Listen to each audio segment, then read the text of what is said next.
by the disciples who did walk with Christ, number one. Number two, the risen Christ did appear directly to Paul, and that's why he's described as one. Christ appeared unto me. That's why he's described as one who was late born. Christ appeared unto me. And he directed. Christ appeared unto me. And he directed. Christ appeared unto me. And he directed. Christ appeared unto me. And he. You have this understanding of a text based upon what Jeremiah wrote. Therefore, you get to trump the author of Hebrews. You get to trump the Apostle Paul. You're not an apostle. You didn't walk with Christ. You don't heal people with your shadow. Paul didn't walk with Christ. You don't have this authority to act like you can trump it. And so this is a problem in which essentially you stand over the word of God and act like, well, the author of Hebrews could say whatever, but because of what I cling to in Jeremiah, thus saith the Lord, therefore I think this is right. But see, that's not the thing. That's not where it's from. Your actual breakdowns come from Harlem.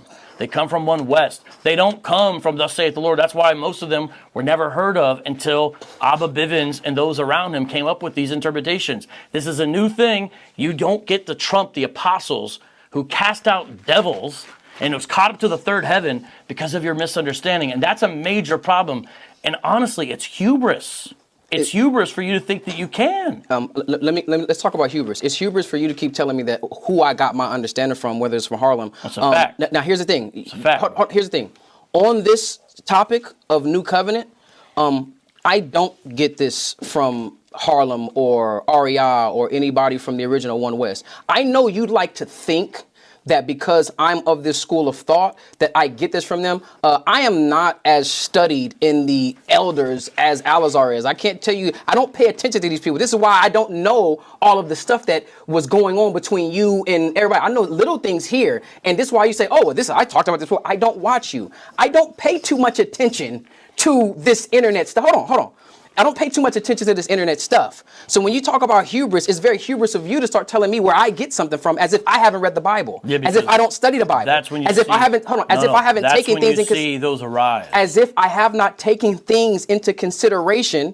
To compare and contrast what the prophecy says versus what the New Testament says. You just sat there and told me that I am under the authority of the apostles because I didn't walk with Christ, and neither did Paul. How do you tell me that I'm not? How do I tell you you're not an apostle? How do you tell me that I'm not an apostle? Because you didn't walk with Christ. Okay, Paul didn't walk with Christ. And he's an apostle. And well, what does the Bible say about that? No. It's not going to work if you're just going to cut me off. Answer this. Because I'm not even finishing what you asked me, and that's not fair for you to ask me something and then cut me off in the middle of my vocab. Okay. What's so crazy is this? I asked you a question for me to establish a line of reasoning. I didn't ask you a question to pass the baton over for you to start speaking. So there's a difference. No, there's a difference. If I ask you, why am I not an apostle? You said, because you did not walk with Christ. I don't need anything extra because I'm going to point out how someone who did not walk with Christ you consider an apostle. The answer is multi-pronged. Number one, because I have more than one reason. And I wouldn't mock that qualification because it's laid out in the book of Acts by the disciples who did walk with Christ. Number one. Number two, the risen Christ did appear directly to Paul, and that's why he's described as one. Christ appeared unto me. That's why he's described as one who was late born. Christ appeared unto me. And he directly commissioned